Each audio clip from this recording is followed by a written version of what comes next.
મહાદેવ મહાદેવ મહાદેવ ભક્ત, એક વસ્તુ હંમેશા યાદ રાખજો, એક મહાદેવના ભક્તોની સાથે કોઈ પણ વ્યક્તિ છળ કપટ કે દગો કરે છે અને પછી એમ વિચારે છે કે મહાદેવ અમને કંઈ નહીં કરે, તો એ વસ્તુ ખોટી છે.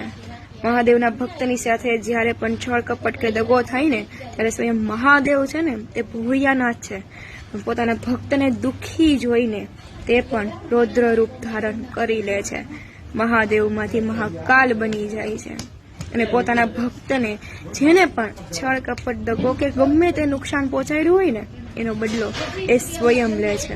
એટલે મહાદેવના ભક્તોને મારે એટલું કહેવું છે ખાલી કે મહાદેવ ઉપર ભરોસો રાખો, આજે નહીં તો કાલે તમારી સાથે થયેલા અન્યાયનો જવાબ એ જરૂરથી લેશે.